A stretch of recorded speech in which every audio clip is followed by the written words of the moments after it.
Good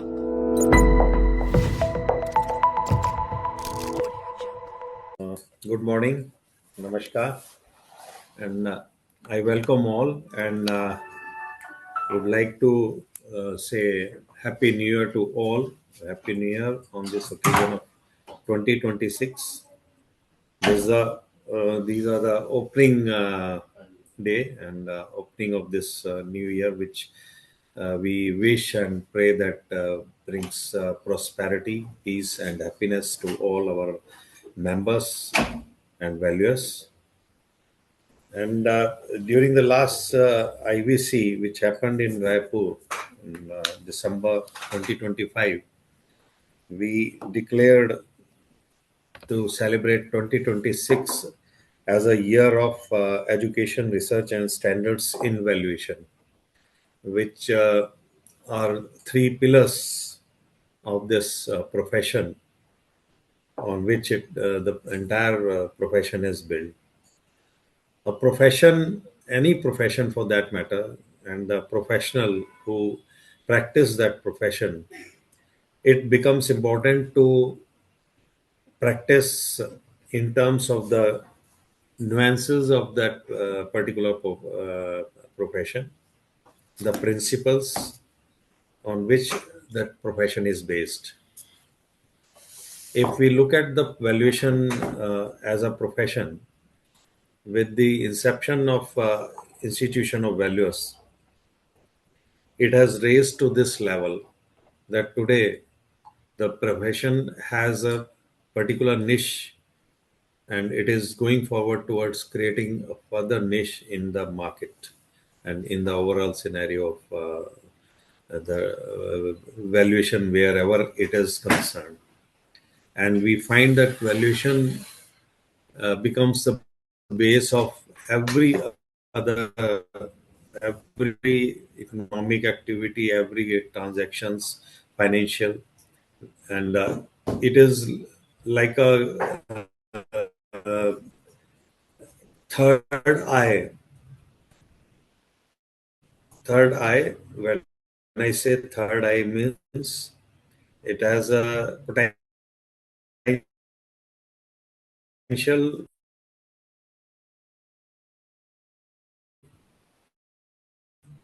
and it is proving it is its potential where people take their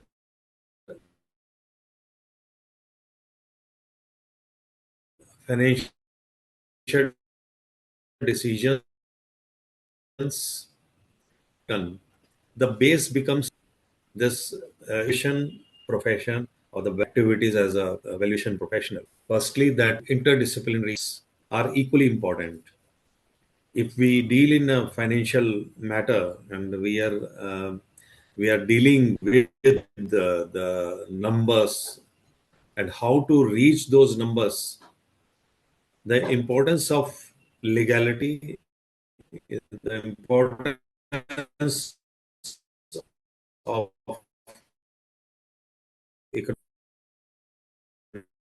economics, and the importance of financial readings become equally relevant.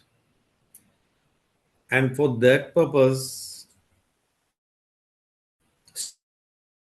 standards are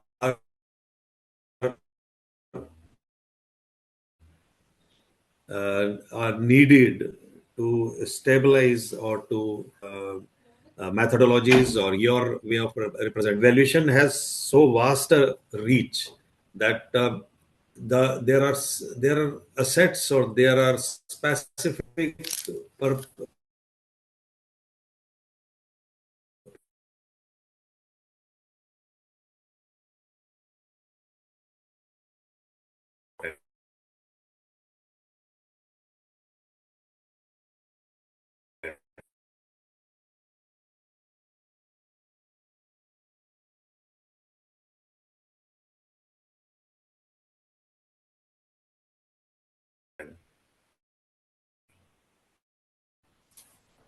education, or we don't, why we should, the question is there, which deals with really required for the purpose of valuation, then it becomes a half cooked thing. So equally education is there, and research is a base for both,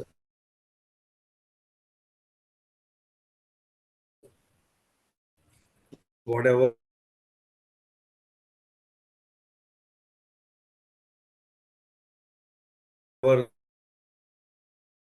the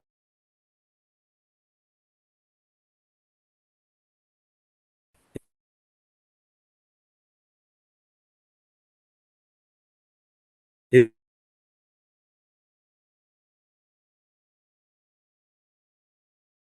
is,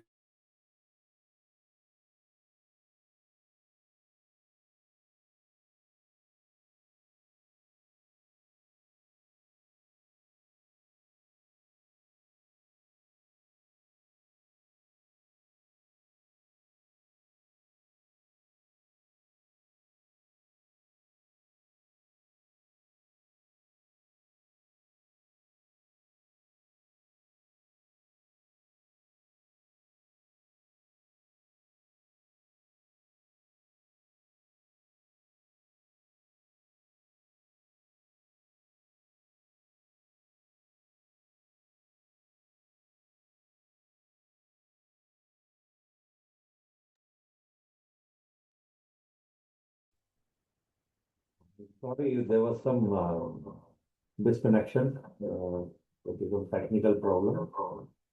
So, in this regard, this becomes very important that we move towards and we focus, rather not the move, but rather focus our attention as an organization and as the professionals or the members towards the importance of research, education, and then your standards. Yeah, several questions being asked. And it is very pertinent and it is very important that person asks why such a thing is important. So today's program lies in between these three matters and others as well. That why the standards are important, why the education is important, and why the research is important. So my other three colleagues who are there, like Mr. S. Pichaiya ji, who is heading and who is the chairman of Valuation Standards Advisory Board, a very well-known figure in the field of valuation, having a vast experience in specifically court-related valuations.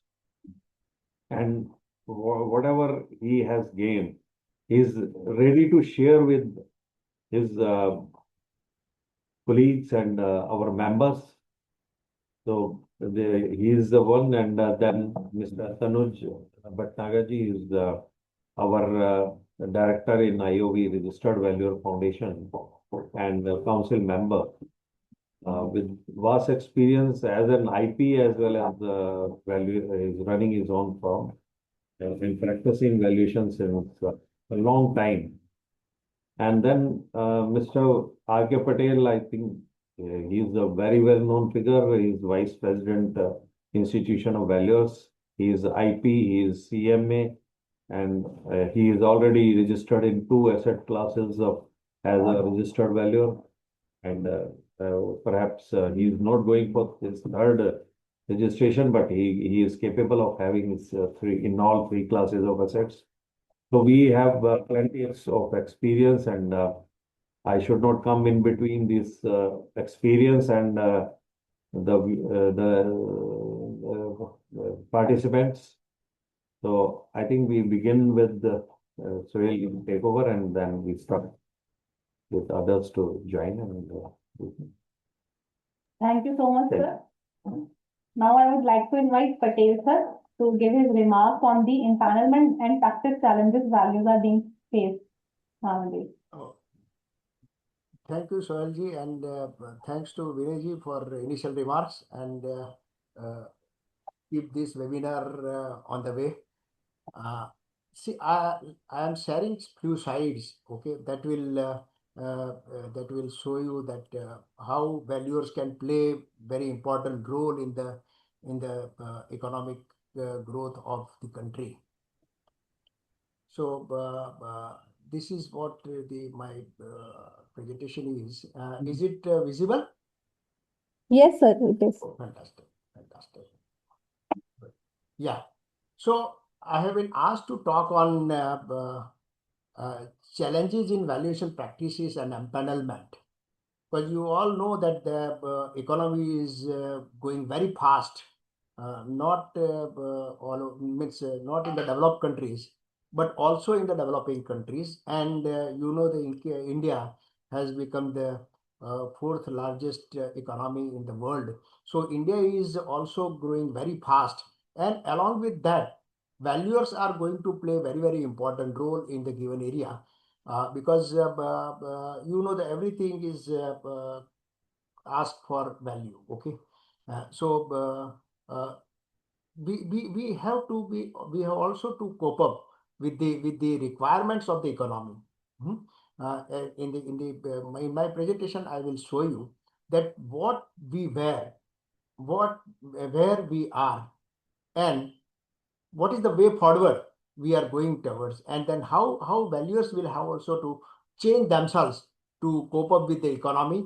Otherwise somebody else will take over and we will be remaining behind.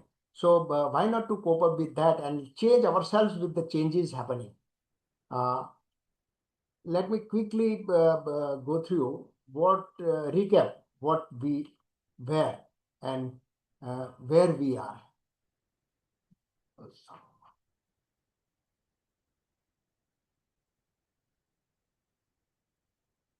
What happens?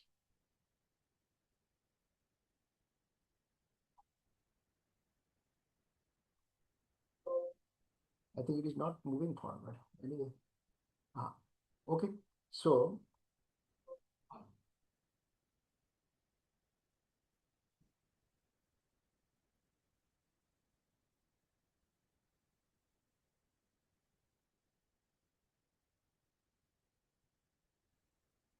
yes.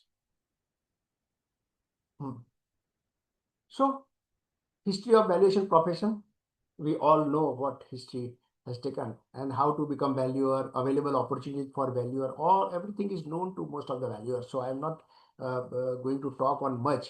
There are available opportunities in Wealth Tax Act and banking industry under Companies Act, under IBC 2016, then opportunities in special statutes, rules, regulations.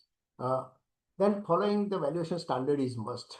And that also carries a lot of challenges to the valuers and valuation in transformative era and way forward. So these are my contents of the presentation of this 10 minutes. Uh, so history, we all know that it has started with the Wealth Tax Act 1957. Sorry, it is written 58, but it is 57.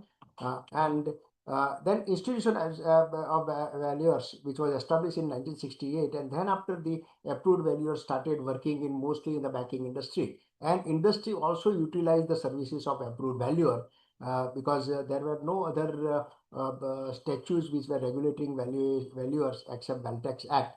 So International Financial Reporting Standards, which was adopted in 2011, but it was delayed, and then Indian accounting standards were converged to International Financial Reporting Standards. So by way of Companies Act 2013, no, lot of scope has been increased to the valuers, and Indian accounting standards were converged to IFRS, and then in the Insolvency Bankruptcy Code 2016, and when IBBI was designated as an authority, I think registered the valuers under the Companies Act, and for initially it was started with the IBC 2016, but this Companies Act also called for valuations by the registered valuers under the Companies Act. So these valuation rules 2017, and then after the registered valuers under Companies Act have a lot of scope in the Companies Act and then international businesses. So RVs are playing very important role nowadays. Of course, Wealth Tax registered valuers are also having their own areas like SECY Act for the banking purpose, and under Wealth Tax Act and under Black Money Act. And these are the various statutes which are still registering the valuers under the who are registered under the Wealth Tax Act. So this is what we are at the moment in the history. And then how to become registered valuer and all these things, everybody knows that we for 34AB we have to apply in Form N and then get registered, and the Chief Commissioner of Income Tax gives the registration. And then another way is the approved valuer of the institutional valuers, and then registering under the Companies Act, that is after 50 hours of study and then examination, one can register with the BVI under the Companies Act. Okay, and then there are available opportunities. Journey from beginning to excellence. Now, how to excel? Because most of the valuers I have seen, they have been working in the banking industry. Okay, of course, banking is also very huge ocean where you can have a lot of other opportunities, and then we have to cope up with that, because nowadays, no, most of the financial institutions, they are asking not only valuation, they are asking beyond that.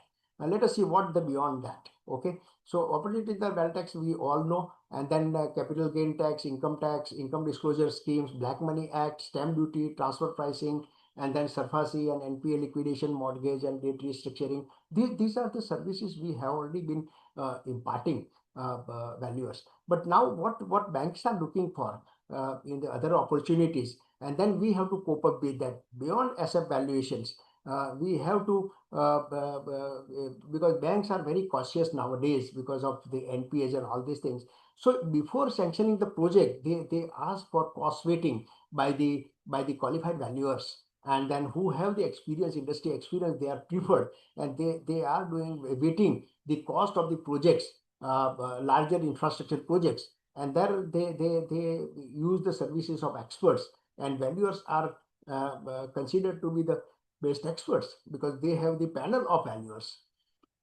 Then verifying quantities requirement means BOQ also we have to verify, because here the bank expects that we act as project manager, and as if the project is technically sound or not, that is also is weighted by the valuers.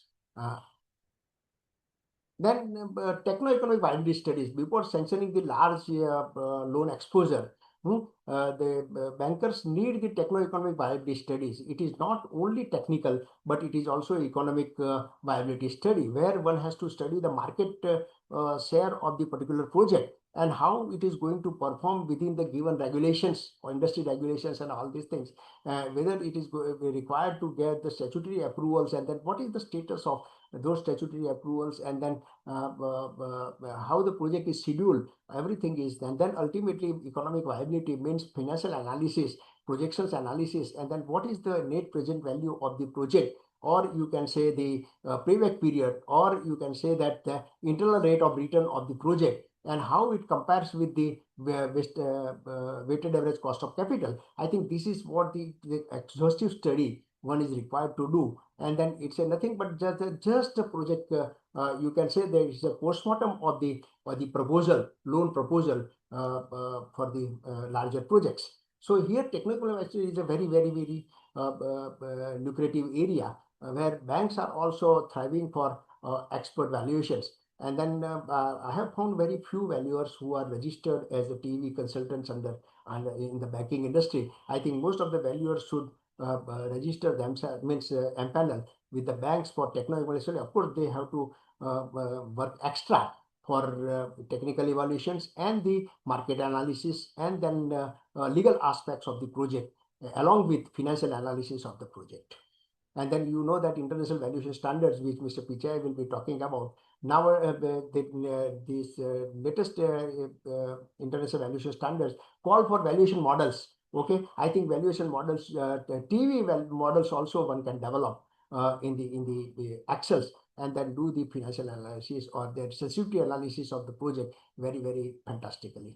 Then areas to be covered under TV, most of the things I have already discussed.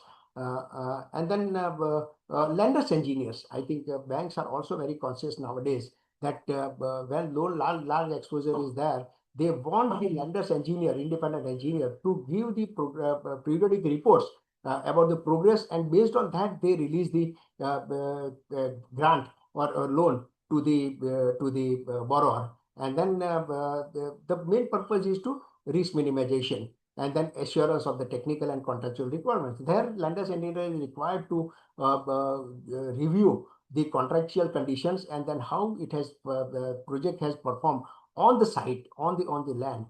So this is what the very and so sometimes lender engineer scope is up to the project period, maybe 2 to 3 years or 5 years sometimes. And larger projects like power plants or cement plants, they take 2 to 5 years to complete, and then it's a very lucrative area. So lenders engineer here also we can use our basic engineering in an effective way, or project management experience if we have, that is preferred.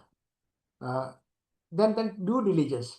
The banks are also asking for specialized services like technical due diligence, financial due diligence, legal due diligence, where very detailed investigation and review of the documents is being done by the panel consultants, and then they recommend that yes, these are the due diligence which are lacking, and then they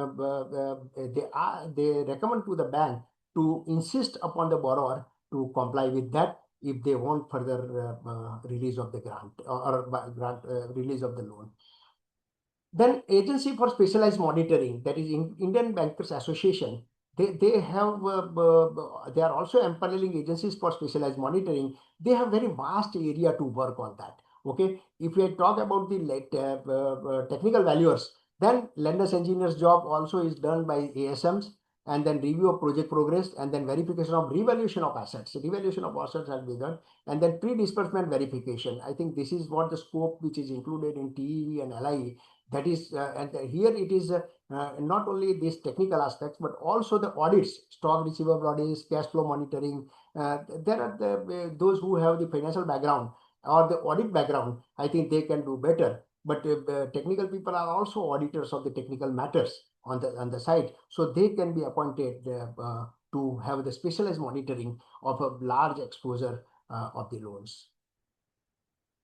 So under Companies Act, we all know there are a lot of companies opportunities. Under one is the IBC 2016, that is the CARP proceedings, corporate resolution, insolvency resolution proceedings, and liquidation proceedings. So, and then we can prepare the liquidation estate when the particular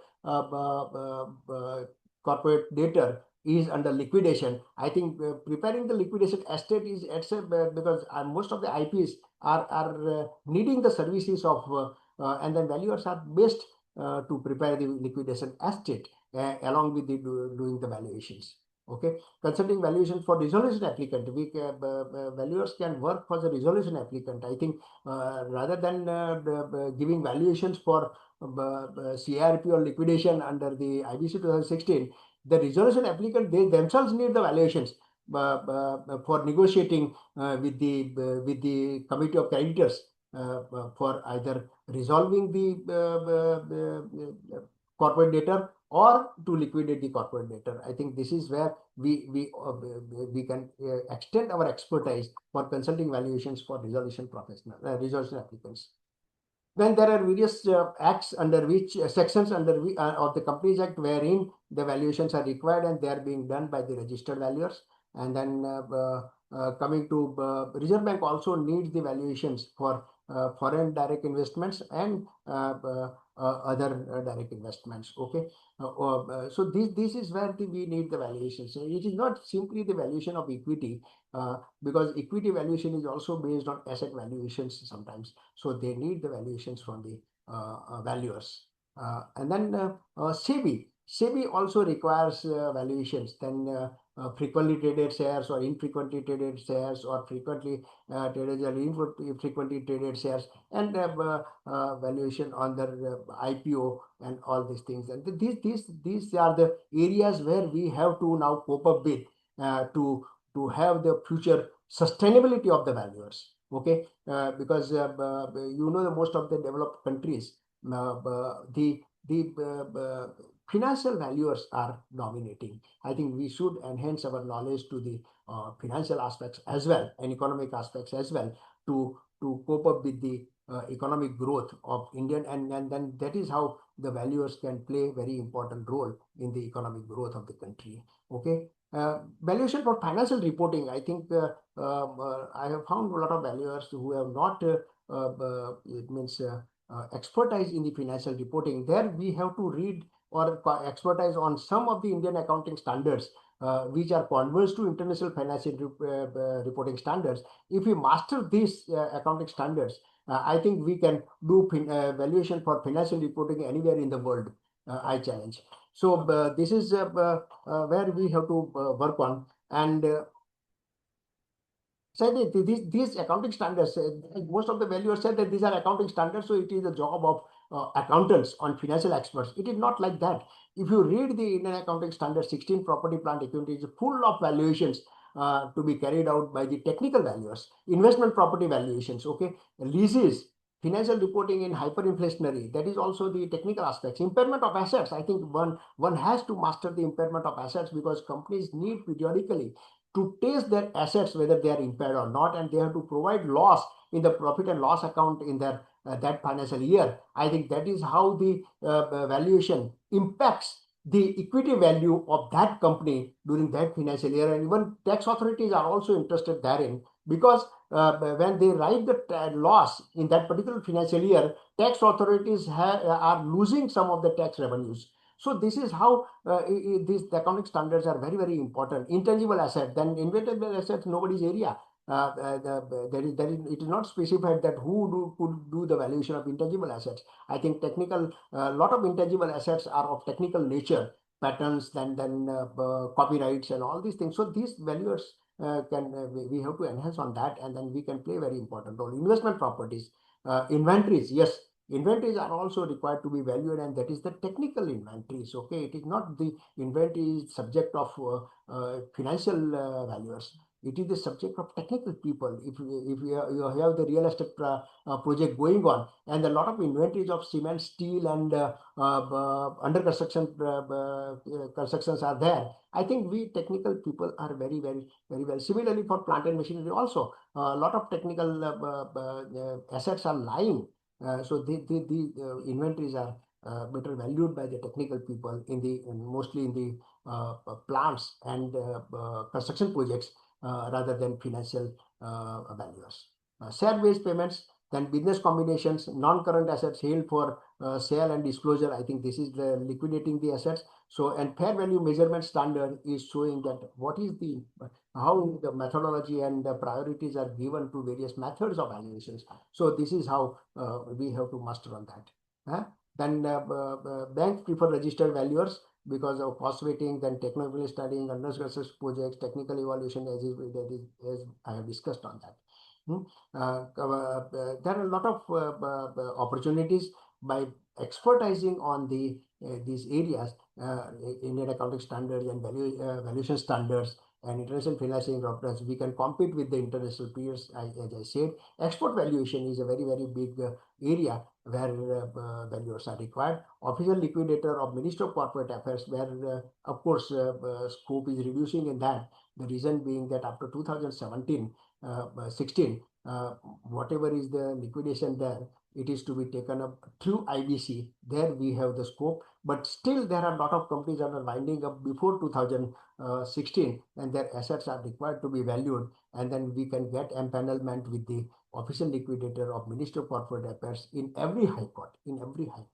Okay. Public sector undertaking, as the corporate sector prefers registered valuers. Public sector undertakings of the government bodies, or you can say where substantial stack of government is there, they prefer the registered valuers, and they are required to be, the valuers are required to be appointed by the audit committee, or in the absence of audit committee, board of directors. I think this is what the importance of registered valuers are. Special statutes, that are various special statutes like SEBI, foreign exchange, and goods and service tax, consultancy on that, slum cells, then disinvestment, DIPAM is there. That values of startups, I think we technical people can concentrate on that. It is not only the area of financial valuers. Financial valuation is simply the DCF.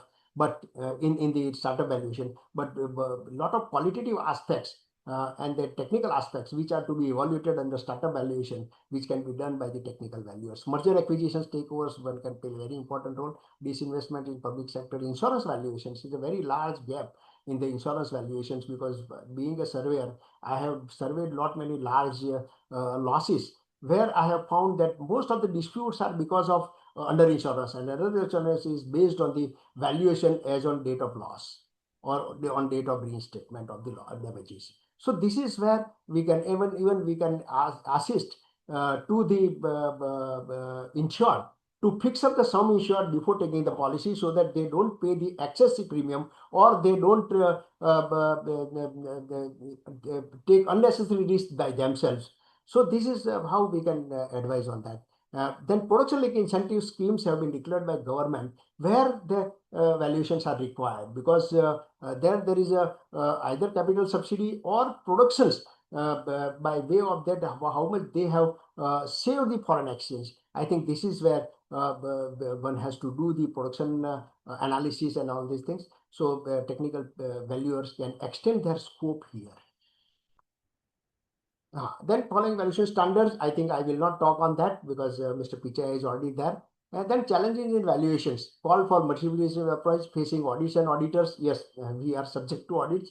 And then high expectations of the market, large number of stakeholders. Okay, when you give the valuation for financial reporting or merger acquisitions and all these things, large number of stakeholders are interested. So we have to be very careful in doing the valuation. So these are the challenges we have. Ecosystem schemes on watching, and competition is there. And nowadays ESG factoring also is required in the valuation. Okay, ethics, code of conduct, standards, guidelines, and regulations. I think we cannot compromise with that, and we have to strictly adhere to them without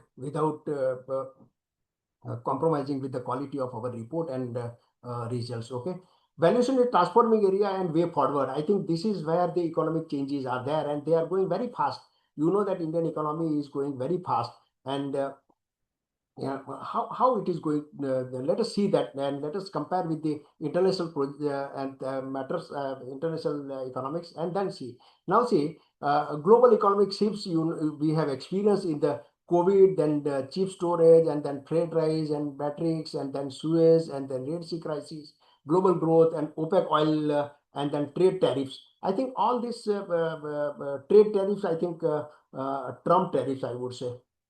So this has made a lot of economic shifts.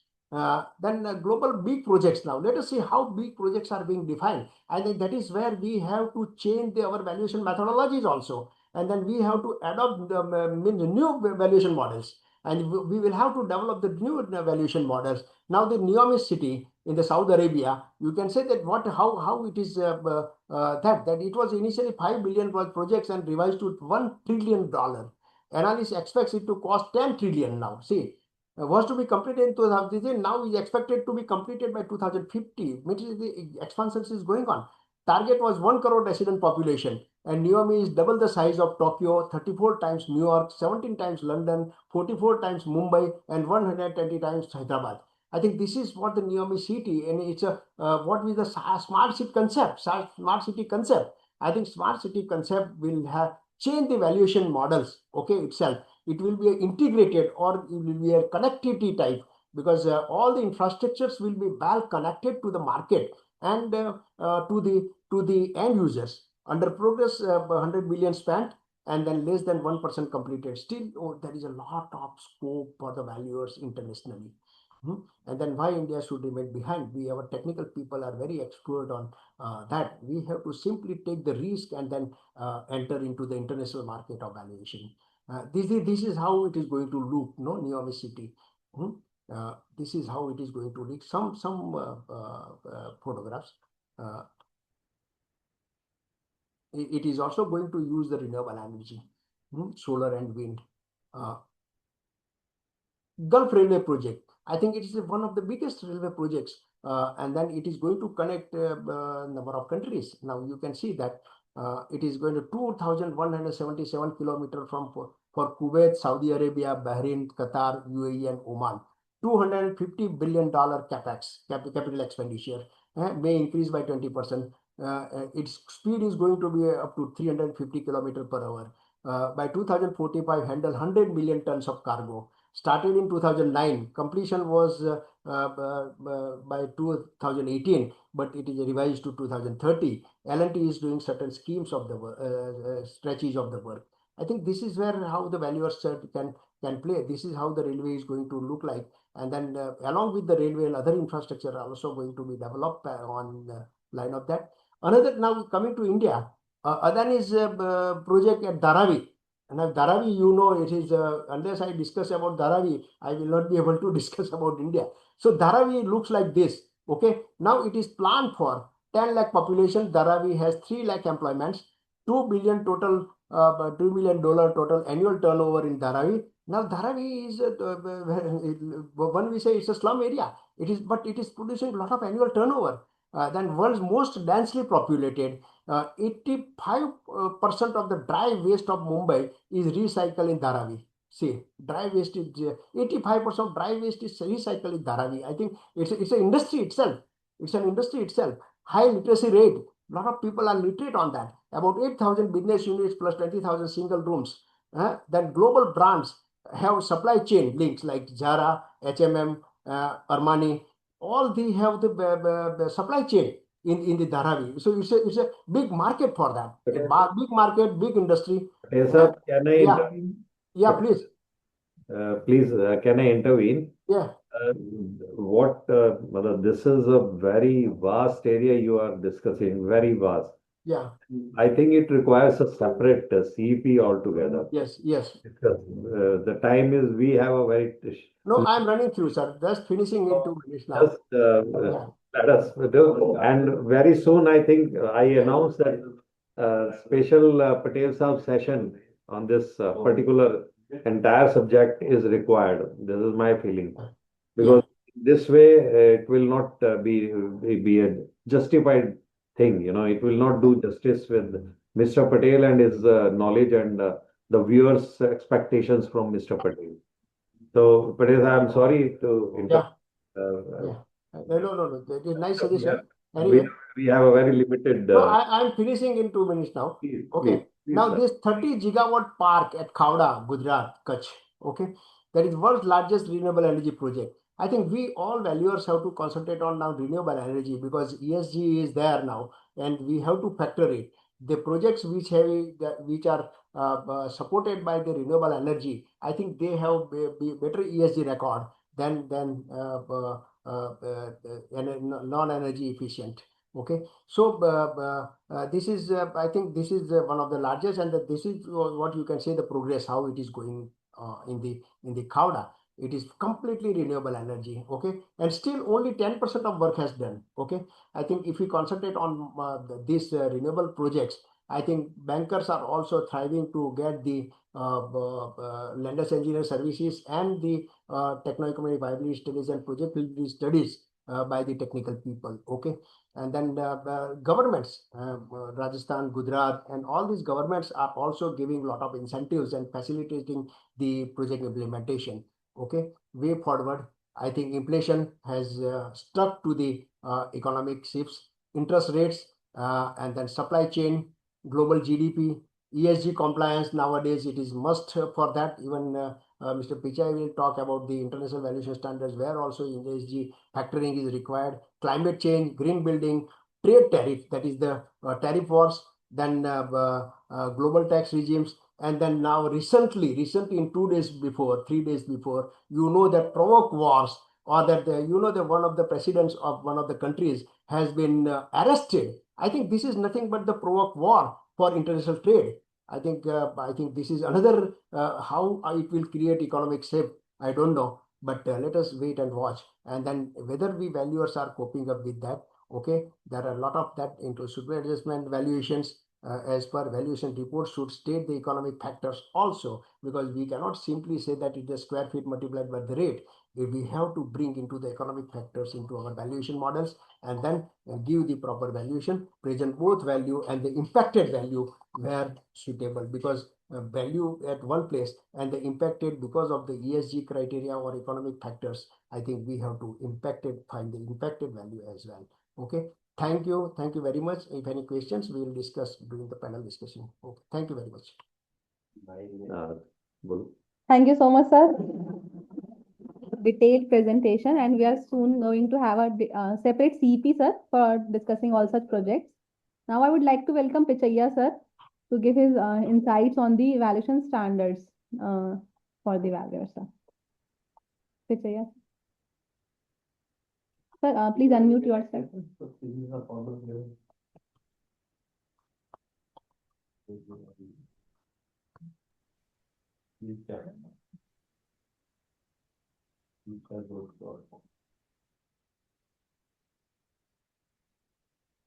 Sir, you are not audible.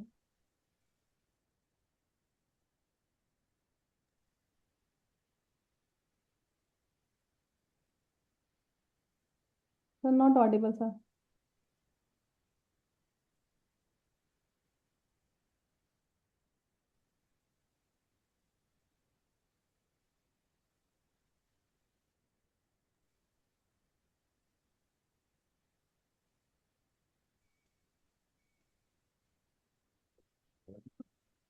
So can we start with Tanuj, sir? Okay. We have with us Tanuj, sir, who is going to give his remarks on the regulation challenges or the developments in the valuation. Oh.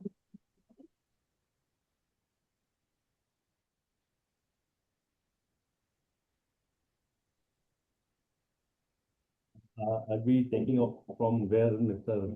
R.K. Patel has left. But before going there, I'd like to touch upon the few regulations that have cropped up during the last year. The first is the most important is that implementation of Income Tax Act 2025. Now, why this act is important for valuers? Because in one of its sections, section 514, it captures the registration of valuers.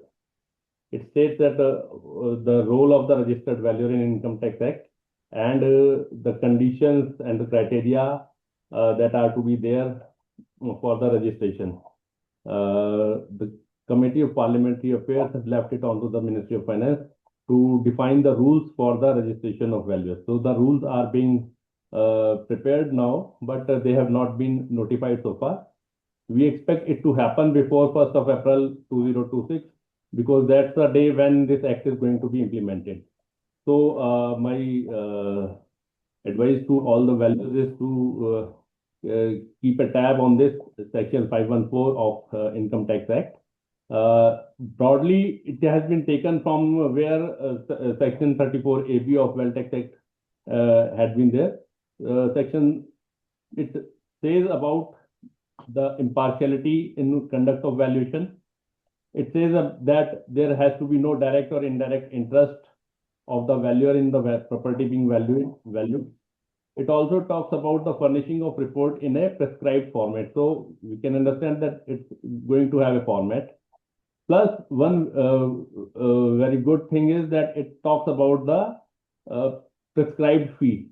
So soon we will be having a updated prescribed fee from the Income Tax Act itself.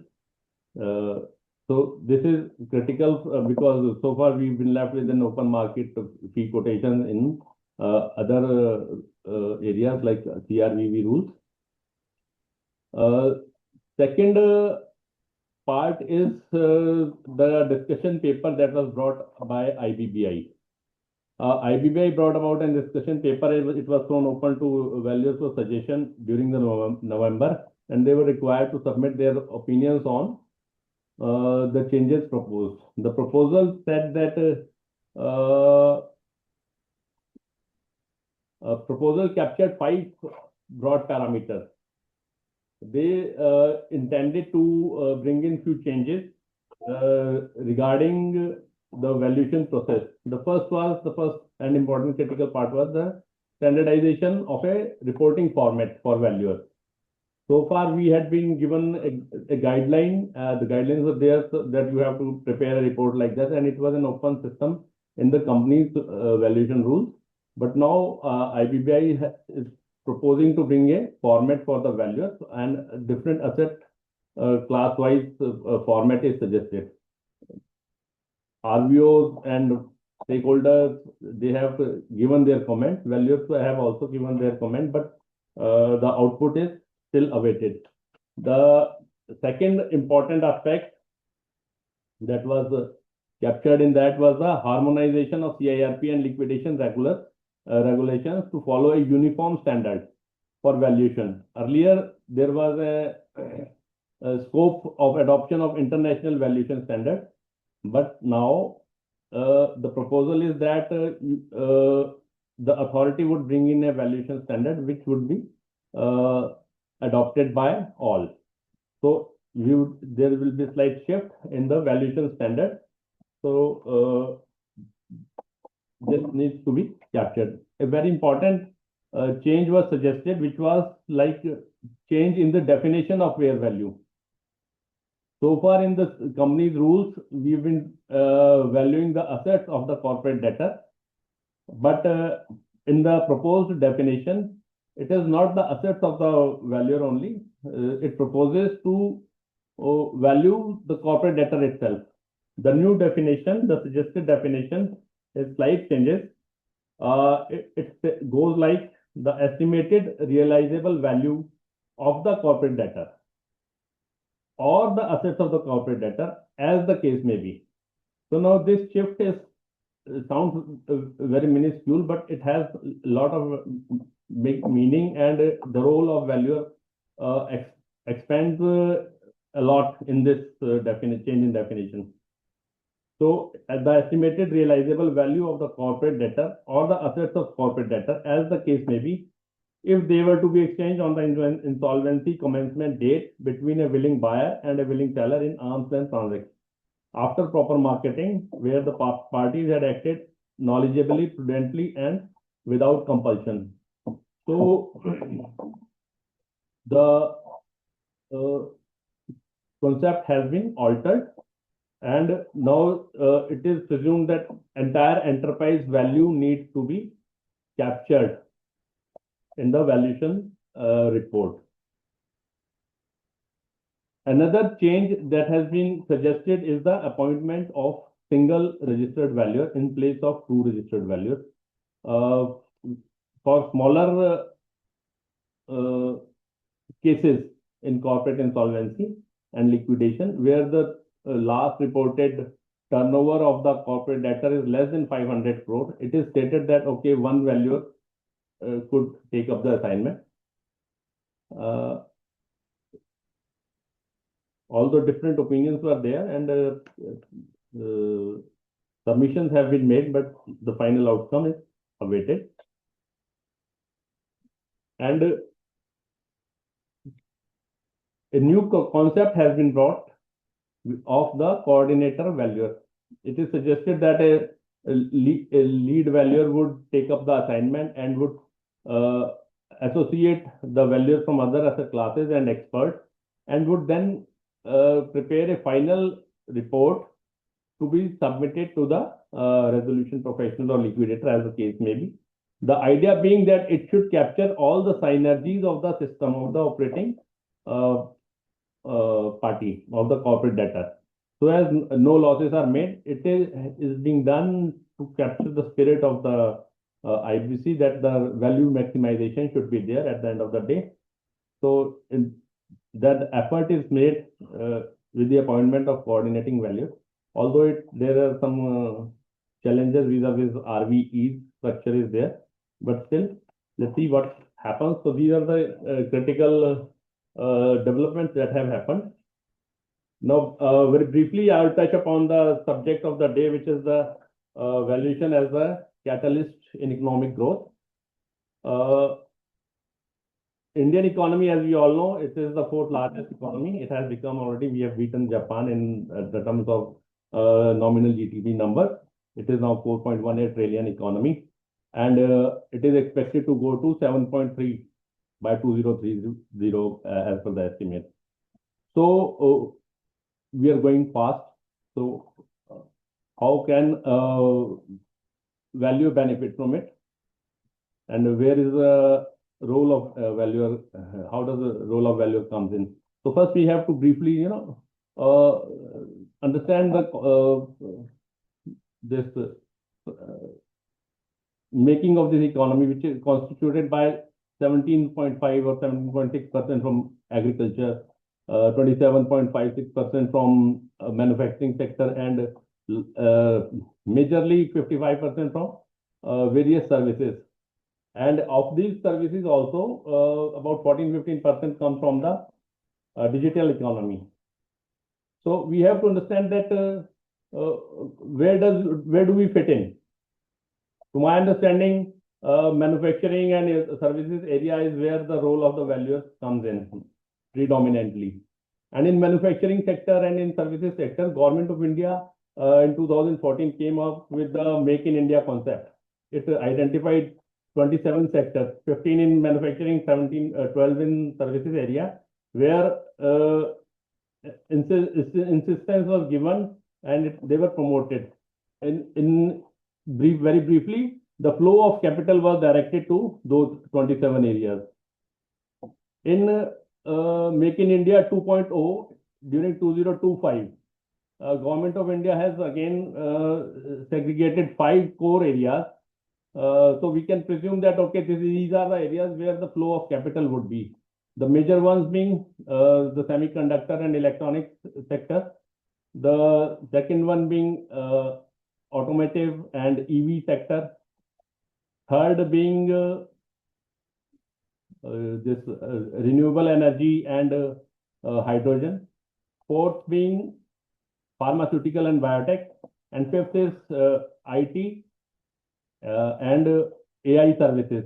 So these are the 5 core areas where flow of capital can be expected in next 5 years. And digital economy now stands at 14-15%, is expected to go to 20% by the end of 2030. So going by these numbers, we should, as a valuer, we have to align ourselves into these areas where the money is going and where most of the action is likely to be. So instead of the conventional areas where we have been operating, we can shift our focus towards these areas where the real action lies. So that is in brief my understanding is regarding the catalyst of growth in the years to come. And that's how we as a valuer can participate in this. And in the participation of valuer also comes at 4 stages. Like if we divide the entire business life cycle, it is can be divided into 4 or 5 stages. First is the birth or the origin of an idea which is required to create a business. Second is the implementation. Third is the continuity of the business, where business continues for some years or some decades. And fourth is the closure of the business, when everything comes towards an end and the business loses its momentum. It gets sick or it dies. So the IBC and SECY Act and these acts prepare us to carry out the valuation of assets and the valuation of companies at the fag end of their life cycle, business life cycle. Income tax, the taxation matters and the reporting matters, they let us do the valuation during their lifetimes. But the lender engineers and all these stuff, we do these valuations during the implementation stage of the project. But at the beginning of the project, where the real growth comes, is activated, that comes from the ideas, original ideas, nascent ideas, which needs to be captured, which needs to be evaluated and understood by our fraternity. So one of the suggestion is that this is a very big area and the biggest of all, where a concept is created, and we need to work and we need to understand the nitty-gritties in the valuation of a nascent ideas, new ideas, and which are very new. The projects which are new, and that would need understanding and training. And I'm also suggesting the RUs to bring out such programs. That is what I intended to communicate, and have a great year ahead. I would request Sohail to take over from here. Thank you. Thank you. Question answer, we are open. Right. Now I'd like to invite Pichaiya sir to give his remarks on the standards applicability. Pichaiya sir. This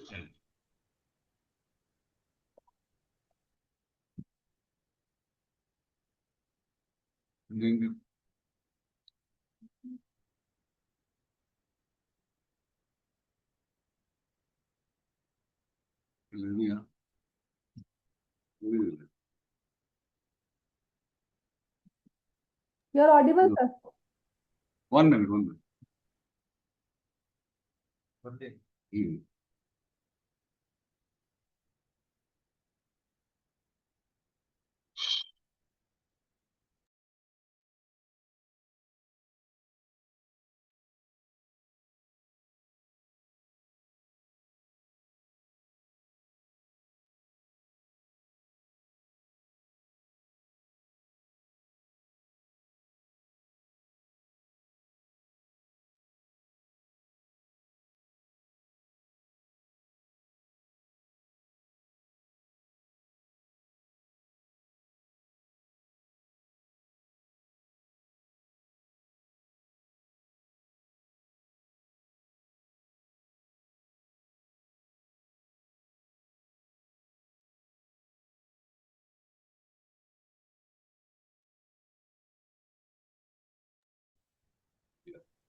Can you hear me?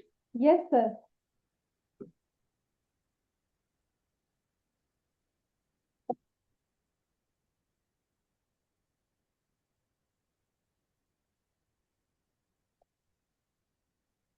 Can you open the PPT? Can you? I'm just shared it.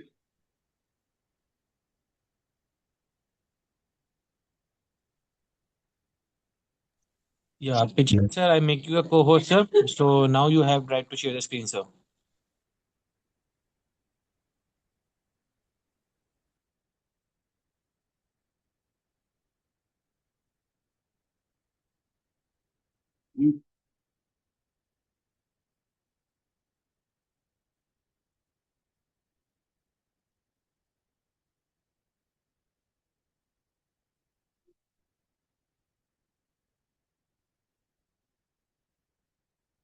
Yeah.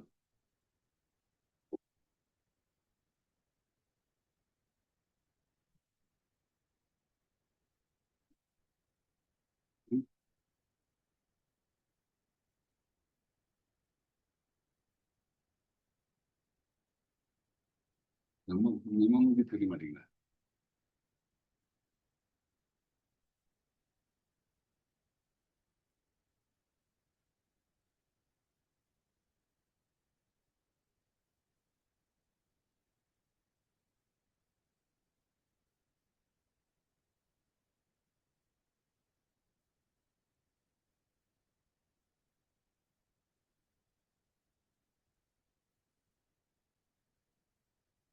Can you hear me? Yes, sir, we can hear you. Can you hear me? Yes, yes, sir. Yeah. Sorry for the inconvenience. Happy New Year to all of you. First of all, let me thank Mr. Goel, for reminding us about the wake-up call which was given by IOV and IOV RVF during the Values Day. And we had to look back at the great vision of Mr. P.C. Goel. And I won't say all of his visions have come true, but I'm sure that IOV and IOV RVF are striving hard to achieve what is expected from the valuation profession. And this program, what's being done today about education, research, and standards is a very good initiative in this direction. So we have to look forward and devise strategies for the future. And we all should realize the role played by IOV and IOV RVF in strengthening not only the positions of the organizations in the valuation domain, and we need to contribute significantly as expected from the ecosystem, contributing to the growth of the valuation sector.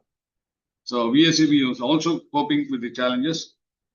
I'm very happy that very good beginning has been done by Goel by sensitizing on what we are up to.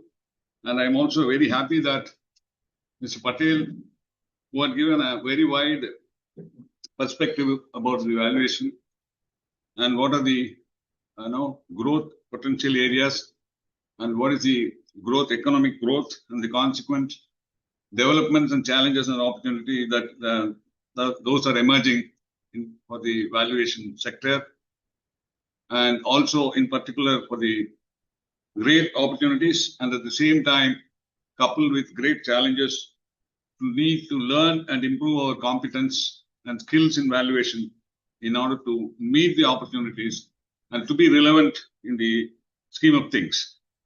So I was just going through some of the procedures that have been adopted in the judicial system for studying various case laws vis-a-vis the standards. So I was just very curious to know how these people are appointed for high positions in judiciary, and then in other registrations like other professional fields like medicine, accountancy, and so on. See, the 10-year experience norm is very common in all these segments. I was surprised that even the appointment of a judge, High Court judge or a Supreme Court judge, the fundamental and compare it with the registered valuer, there is a relevance. The same 10-year experience for an High Court judge to become a judge, to come to that position, he needs to have a 10-year experience as a practicing advocate. And the collegium is appointed, and the collegium, based on the experience and other qualifications, appoints the judges, and the government approves it or whatever. Even for the Supreme Court, the procedure is the same. You need to have only 10 years of experience. And for registered valuers, Section 34AB requires the same 10 years experience. But there is a difference. In the judiciary, the 10 years experience as a practitioner in the judicial system itself. But when it comes to registered valuers, it is we become engineers and practice in the consulting service, and then after 10 years of experience in the consulting service, we are registered as under Section 34 ABS valuers. Now 247 says 5 years as a valuer. This is a new improvement. I'm very happy that the regulators have understood that the experience in valuation is also crucial to be registered as a valuer. I think Mr. Patel has given a wide, presentation on all the aspects of valuation and what are the multivarious developments that are happening. And it's mind-boggling that the opportunities that are coming our way are very huge, not just like bank valuation alone, not for cost of construction, for capital gains, and so on. We are into an area where there are multiple opportunities, multiple statutes, and where the only thing what we have been talking about only market value, realizable value, and then post-sale value, and so on in bank valuations. Now we have new terminologies like fair value and different sections for different purposes. This is something, a new arena where a valuer has to understand the context in which his valuation is going to be used. This is a very important challenge for all of us. In the absence of an educational degree in valuation, now we had only a 50-hour MEP course. I won't say the qualification is a realistic qualification for a full-fledged RB. But what is backed up for a valuer now who had been doing 10 years or 15 years or even 30, 40 years of practice into bank valuation? This is a big backup which provides a much needed competence and skill for valuers. But this can happen under this multivarious requirements, multi-statutory requirements, and multiple challenges with no previous, what you call case laws or previous experience. The areas opening up are quite welcome, and it is time that we need to understand the relevance of standards. This is a complete transformation. We have regulatory reforms and we have technological advancements, and then we have evolving market dynamics. There are external factors, both positive and negative externality. These are some of the things which have become real in the present day practice when we require to do valuations for various purposes under the 60 plus various sections under the various statutes. I think Mr. Patel has given a very wide perspective. I'm very happy that he has agreed, and I'm very happy that Mr. Goel has already fixed up a program on this. This is a very vital program for all of us. So I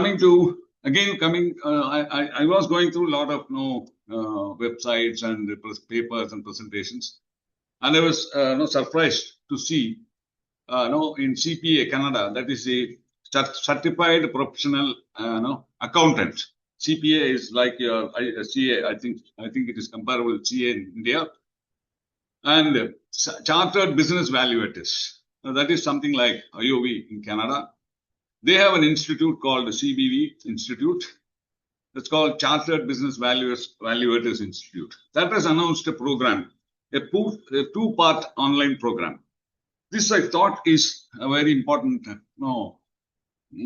comparatively, an important program from the today's topic, that education, research, and standards. I don't say IOV needs to follow the same program. I think we have different perspectives, different challenges, and different statutes, different environment, different ecosystem in India. We can devise a program on this type of program with our own requirements. I'll just give you a brief of that two-line program, how standards have become very important in the developed economies and how they are giving relevance to all this. This program is not meant to by valuers. This is a program conducted by Chartered Business Valuators Institute of Canada for chartered accountants, for those who are involved as consultants, as analysts, and so on. There are a list of people to whom this program is intended, but it's not meant for valuers. But I thought what the valuer institutions need to educate to others. We have a very good educational program, program being conducted in the form of CPs. Of course, there are a lot of room to improve, and we have a lot of potential as experienced valuers as part of IOV.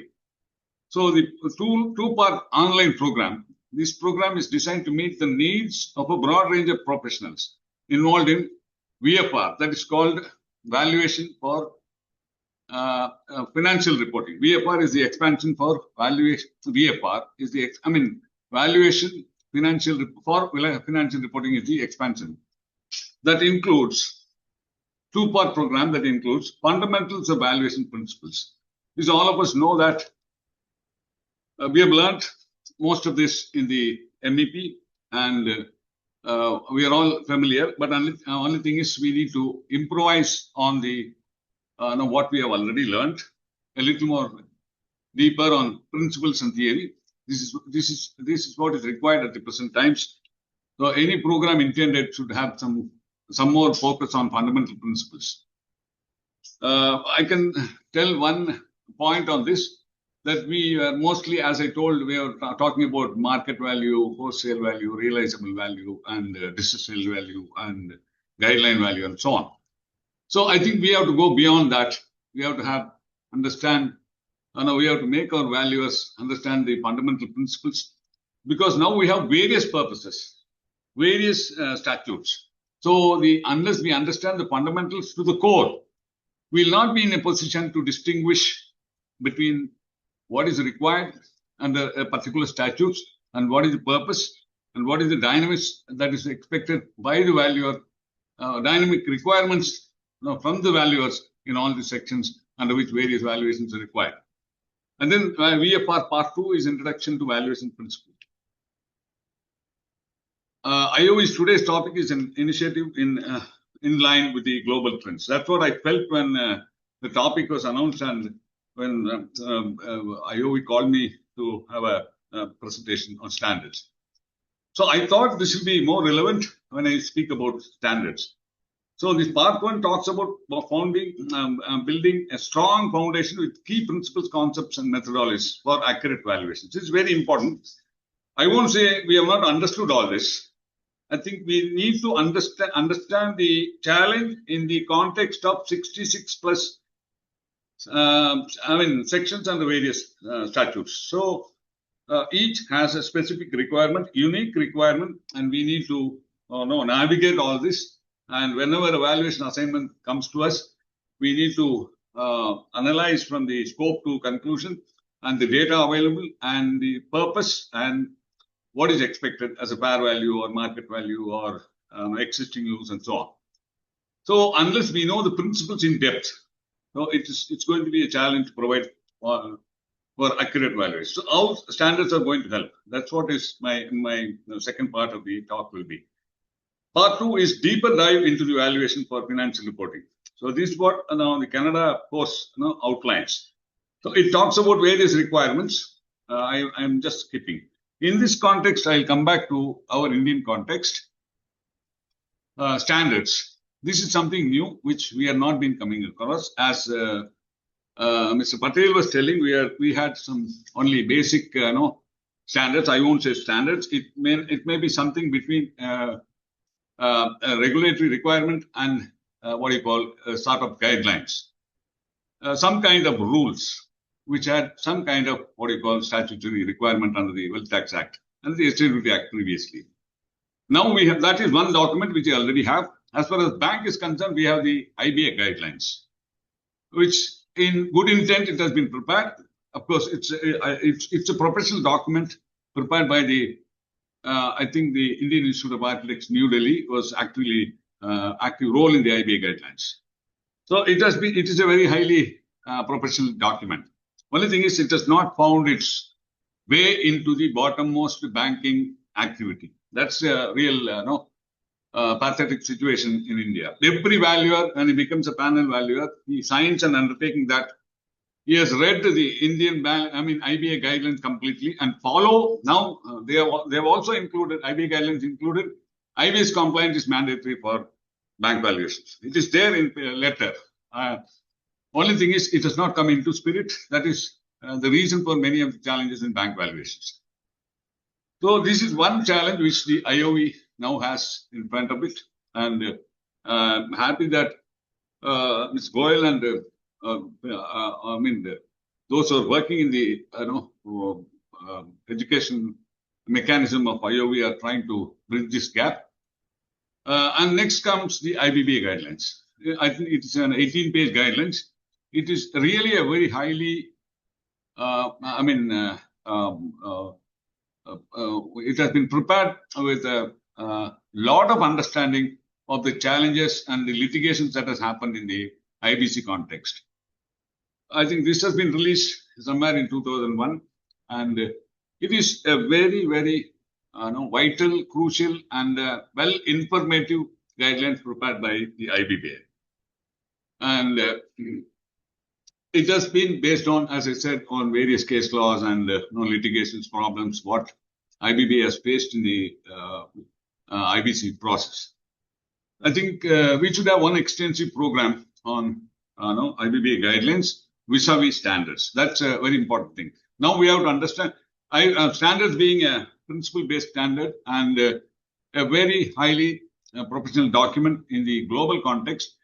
And we are working in an Indian context. So there is a need for us to understand the standards in the perspective of Indian requirements. Definitely IBBA guidelines and the recent system of valuation coordinator is one such initiative by the IBBA, as Tanuj Kumar was talking about. And we have to work, and then only experience, based on experience, we may have to improve and resolve many other challenges which we are encountering. These are now, as it is, we can say that both the standards and IBBA guidelines are consistent. That's a big thing. And we need to, for looking from the Indian perspective. Frankly speaking, I have come across, I have given presentations on standards in many places, and I've met a cross-section of valuers, in many places. And frankly speaking, nobody has told that, nobody has expressed any problem with regard to IVS. There can be only two of the things must be, the truth. One, they have understood the IVS and they have understood their requirement. Second thing is they have understood that IVS is a very easy document and the end user is not demanding any kind of standards compliance in their valuations. I think both of them must be true. So I think this is a big challenge. We have to realize that just because bankers are not conversant or not very specific about valuation standards or IVS for the time being, I think it is not, I won't say it is prudent for every valuer or IOV or IOV RVF to ignore the standards compliance. Because ultimately, as the other markets emerge, and the bankers will realize that their mistake of not insisting on standards compliance in all their valuations, they will realize only later. So that is an irrelevant point as of today now. I think IOV is also working, working very strongly to sensitize the bankers. I think some steps have already been taken in this direction, but we have a long way to go. So we have many opportunities and challenges. Valuation standards as it is not at all problematic. With IVS, of course, when you are going for a national standard, we may encounter certain problems because we cannot give the entire kind of freedom or discretion to the valuers community, not because valuers are not professionals. Our economic and judicial and financial ecosystem requires a little more, I won't say stringent, a little more clear, rules or standards with clarity. So that's a big challenge for Indian valuation standards. So these are coming to ESG. This is a new development. Of course, nobody has come out with a clear idea of what is to be done with regard to valuation. Valuation from the ESG metrics and the benchmarks. Nobody has developed benchmarks for this. But now it is in the concept stage, or I would say a postulate stage, even at IVSC. And maybe this will emerge as a very relevant and central topic in the years to come. So this is what the present situation with regard to ESG. Now I'll just skip some of these slides. Now, recently I was really surprised in a small town. I would say Coimbatore is a big town. Of course, it's a significant. It's a city of significant importance. Combined together with the city of Tirupur, it's a very important economic hub of the country. And these are some of the areas where we come across new emerging opportunities. Of course, as Mr. Goel was telling, I've been acquainted with some of these sport works for a long time. And at the end of the program, I'll complete with a note once I finish all these 3 or 4 slides left out. Now, these new emerging opportunities are coming in alternate dispute resolution mechanisms. These are called ADRs. ADR provide parties, that is conflicting parties. Maybe those who have valuation disputes, or those who have disputes with the regulators, or those who have disputes within their partners or corporate partners and so on. ADR provides parties with alternatives to the formal court system to resolve their disputes, allowing them to find mutually agreeable solutions with the help of neutral third parties. It encompasses various techniques including mediation, arbitration, negotiation, collaborative law, and mini trials. These are legally permitted in the Indian ecosystem. Every dispute need not be taken to the court. or even to the NCLT. Disputes can be resolved by alternative dispute resolution mechanisms. Here's I'm just give you a resolution method where the standards are going to play a major role. First is mediation is one type of what you call one type of ADR. I'll just skip some of these, and then we have what you call arbitration, and then I'll just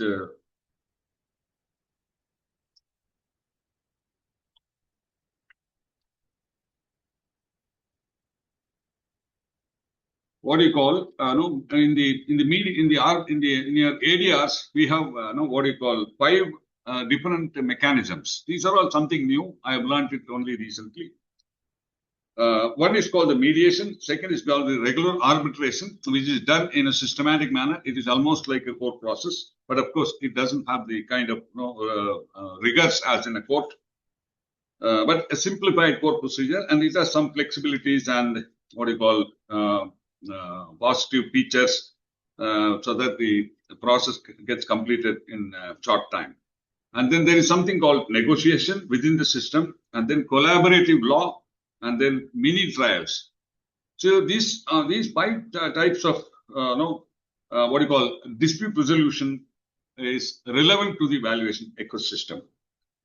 I would say that all the valuers will now face what you call valuation disputes. One valuer can give a report to one stakeholder, and the other stakeholder may may get another valuation from another. This is not going to be abnormal. This is what is the practice. So these 2 reports can come together, or it can create a kind of what you call a bottleneck or a systemic issue or systemic dispute. So there could be valuation disputes, and these disputes will go to the resolution mechanism ADRs, because going to the court again with same 2 different reports, going to the court is going to be a very difficult process. So in Coimbatore, I was required to do one such what you call resolution, for which there were around it was about 150 crore dispute resolution, and they came for valuation, and they themselves said, you be the conciliator. They wanted me to be arbitrator, and said, here you appoint 3 or 4 valuers and get the things done, and then give the arbitration award. Ultimately, what happened was, I thought the whole process may lead to a kind of dispute. Then I went through the Arbitration Act and finally decided that I dispensed with arbitration and followed what you call the conciliation process, which is permitted under the Arbitration Act. There is something called an Arbitration Act, Arbitration and Conciliation Act 1992, or I forgot the year. That gives you the opportunity. They appointed me, and they gave me a letter of appointment, and of course they already had the valuation. So I made a second request. Statements were filed, valuation reports were filed. They did not even file the reports. They gave the valuations of different valuers, and based on that, the resolution process was completed within a span of 5 to 6 days, and final award was given on the 7th day. So these are past mechanisms which are emerging, where the valuers becoming conciliators themselves in disputes in the corporate sector and disputes among even private parties. So this is going to be advantageous, because the time taken for resolution will be hardly 1 month to even 6 months maximum for bigger disputes. So these are very great opportunities. What happens is, in all these cases, I am connecting standard now. In all these cases, what is important is that arbitration or a conciliation award cannot be questioned in a court of law. It can go to anyone who is aggrieved by the award, can go to the High Court only if there is a question of law, not on the question of facts. The system provides both the arbitrators and the valuers an opportunity that if your reports or if the conciliator is depending on reports submitted by valuers who are substantiating their reports with appropriate backup evidence. Then, if the award is based on conclusively established or standard compliant valuations, then these awards cannot be questioned in a court of law, because the court can admit only petitions where there is question of law, and if there is a question of fact, the court cannot give a stay or take up the proceedings even. So these are very great opportunities. Now we have small companies like, 200, 300, less than 1,000 crore companies where there are lots of disputes which need to be resolved, not in a court of law. I think these are some of the, where the standards compliance is, becoming very, very relevant. Coming to standards again, as I told, there are no complaints from anybody that I have not understood IVS. There are no complaints that there are no specific, specific count by any valuers. Standards are not relevant. We don't require standards. We have a sincere appreciation of the valuation standards, no doubt. And all of us know that IVS is a very simple and professional document which can be easily understood with a good, simple English, so anyone can understand the standards very easily. So the problem starts that we are not providing all our valuations in compliance with the valuation standards. We do not know how the Indian standard is going to evolve. Maybe that may not be as simple as IVS, but we have given the golden opportunity to at least get into the valuation standards regime. We have got an opportunity to learn the standards. We have already learned them. We have got the opportunity to use them in our evaluations, and it doesn't take much time. It will not take too much of time to provide a standard compliant valuation. What is lacking, I sincerely believe, is the willingness to accept. Yes, I think from the next valuation I need to do standard compliant only. That I think that willingness is significantly absent, which I think may lead to we should not miss a bus, as Mr. Patel was telling. I think all of our reports, whether it is mandatory or not, we should try to, or I won't say we should try to, we must do standard compliant valuations. If we have any challenges, I think we are also trying to put up a valuation portal in the IOV RVF. Very soon, I think it will be there, where some small queries or questions will be answered online.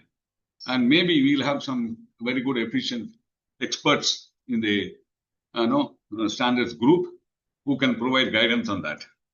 And I will also request all the valuers to provide at least one case study, whatever that is in their experience. I think maybe I'll go a little beyond and request IOV and IOV RVF, make it mandatory that once in 2 years, at least once in 2 years, every registered valuer should provide at least one case study. I think IOV can also assure privacy and whatever is the confidentiality that is required. Then I think within a month, we will have at least 3,000 case studies, which will be among the largest, technical content in valuation, including valuation standards practice in the entire world. So we'll have to improvise a mechanism. I think at least make it mandatory. That is, once in 2 years, the second year renewal will be provided if the RV provides one case study. Let it be 1 page. Let it be 2 pages, or let it be a voluminous document. It should be standard compliant. I think this may provide an impetus for all of us to fall in line. I don't say we are ignoring it purposely, because the end user is not insisting, because we also feel that we don't, for the want of time, we don't refer or even put out those sections which are which require standard compliance. I think this is what I would like to, I wanted to share. I think start doing any valuation for that matter using IVS for the time being, and maybe as the national standard evolves, emerges, I think we'll have to, it may become mandatory. But even then, the practice should be that we do all our valuations based on standards, which will provide the much needed impetus and the respect and credibility to the valuation profession. Thank you for the patient hearing. Thank you, one and all. Thank you, sir, for your insightful presentation regarding valuation standards and other areas as required.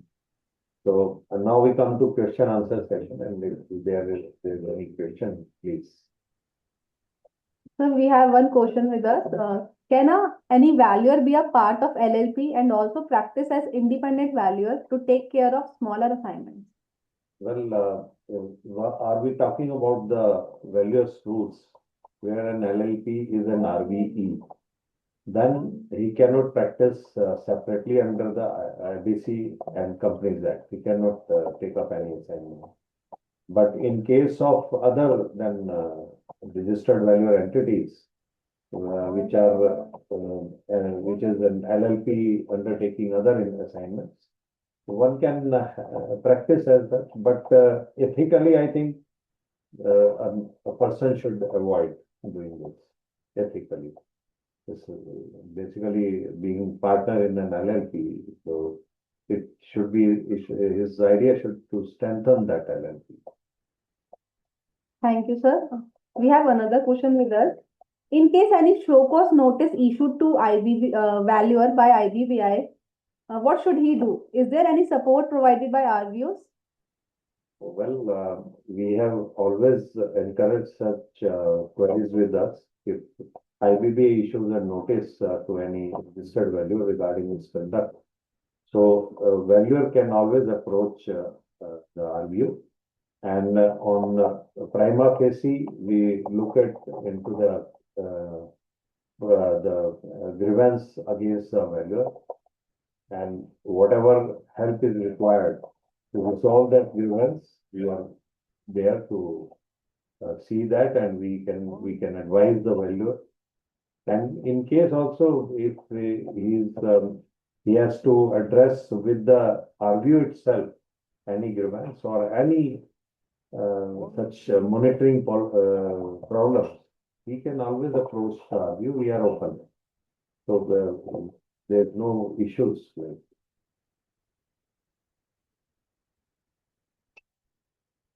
Patel, sir, we have another question.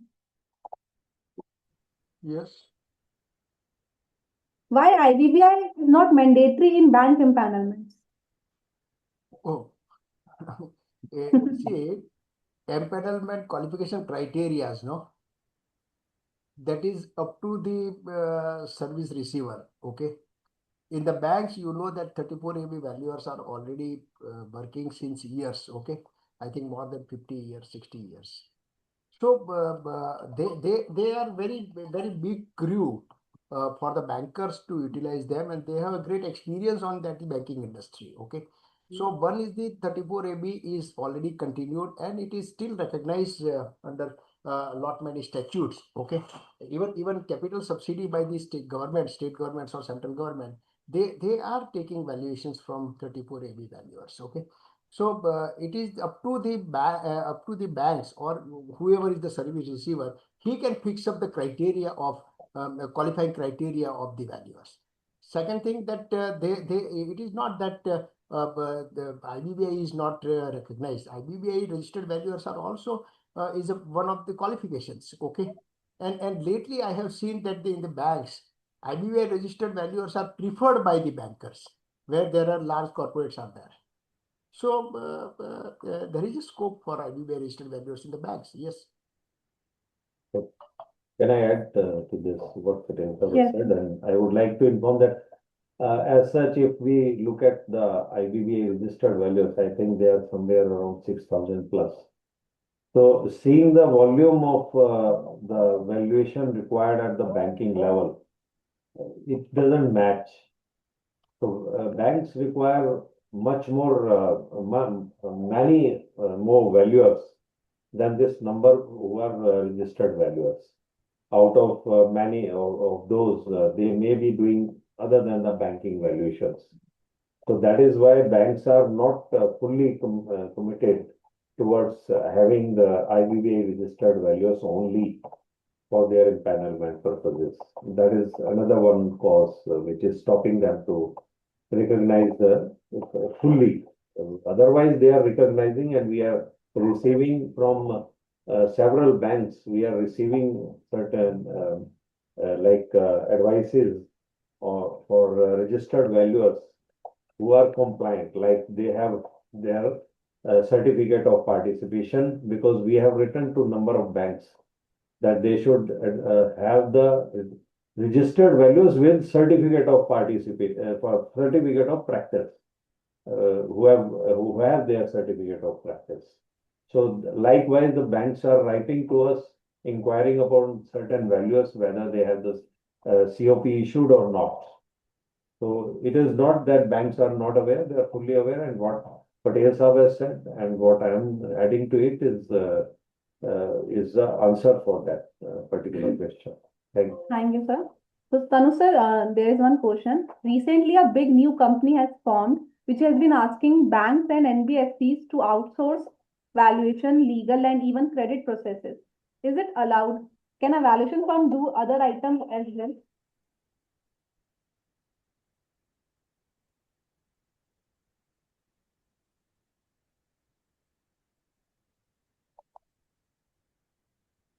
See, I'd like to highlight here that banks and NBFCs are governed by slightly different statutes. What an NBFC might do, bank cannot do that. So banks have a different set of practices and procedures. NBFCs is slightly different. So both have to take care of their interests, their business interests, and they are guided by their procedures, RBI guidelines. No single company can take up the valuation. This issue had transpired some 4-5 years earlier also. So that particular entity was stopped from taking up that outsourcing of valuation. Some lead bankers had tried doing that who were earlier NBFCs, and they were trying to bring in that system into the bank, but that was stopped by the authorities. So that cannot be done. If it is being done somewhere, then please bring it to the report, and so that the matter can be taken up at the appropriate authorities. NBFCs, they have a different set of guidelines. They might carry out, depending on whether they are the HFCs or NBFCs, and their scale of operations, their size, all that makes a difference.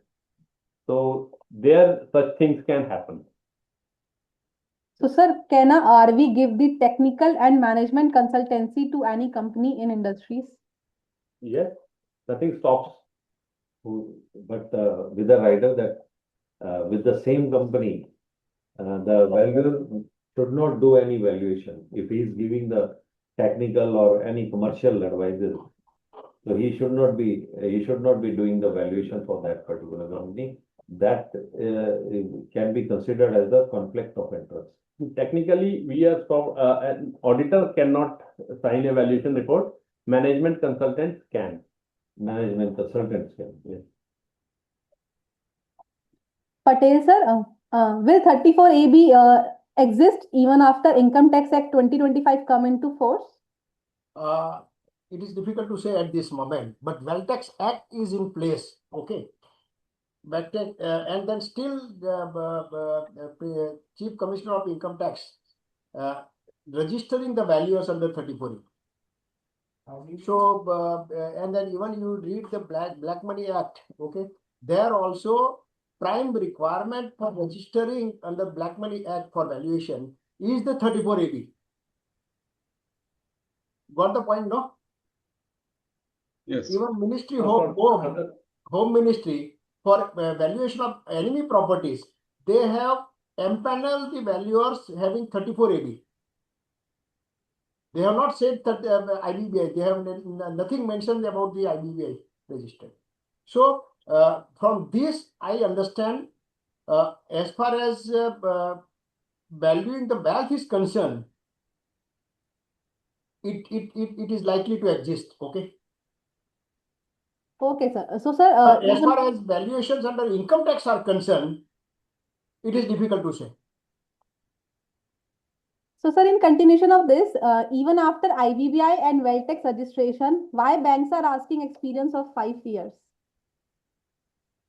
5 years, I think we have also mentioned Why banks 5 are years, asking no? experience of 5 years? For IBBI has also mentioned 5 years for registration. Okay.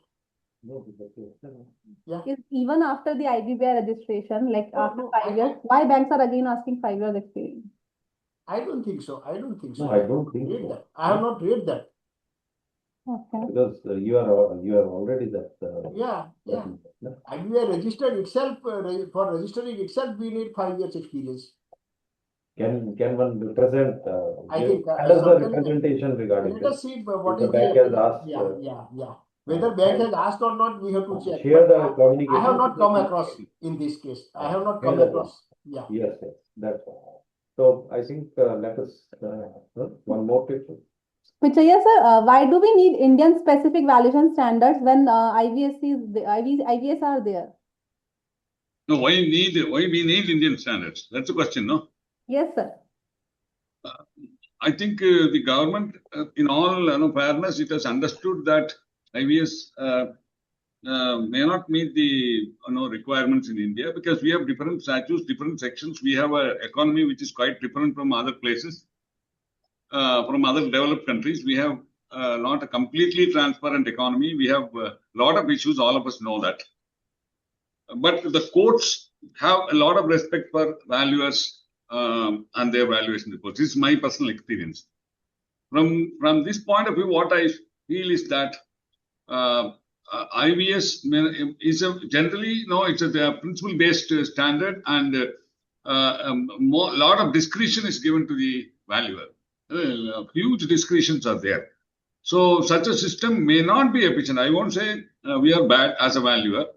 Such a system under the with the stakeholders influence and the practices that's already happening in the accountancy and other statutory requirements, definitely the government will insist on an Indianized standard to suit the various requirements. And we have different acts like SEBI, FEMA, REITs, and all sorts of statutes. So maybe a standard which takes care of the objectives and the objectives of the statutes. Maybe the Indianization of the valuation standard will be required. I don't think we can escape that. Definitely, any standard which is going to be ultimately becomes a national standard will have to be unique because of the unique nature of our economic conditions. And even the professional, what you call competencies. Okay, sir. Thank you so much, sir. If there are any other questions, you can mail us at pro@IOVRVF.org. We'll definitely try to resolve it and send you the revert accordingly. Again, I would request all the members, at least these 185 people, to submit at least one case study what they have done, even if it is one page. It's going to give us a huge boost for our efforts. That's I think. Thank you, Pichaiya, for reminding everybody about this. And this is very, very important. If we talk about the research standards and education, this can go a long way. Yeah, then only we'll understand what you require, and then only you will understand what we require. Yeah. And that is the purpose of peer review and the monitoring system altogether. That is the basic purpose of that. So that we can extract what is required by the ecosystem. That's helpful for everyone present. Thank you, sir. Thank you. Thank you, sir. Thank you so much to all the delegates and the panelists for sharing their insights. We'll keep on having such sessions with the leadership to solve your queries. Thank you all.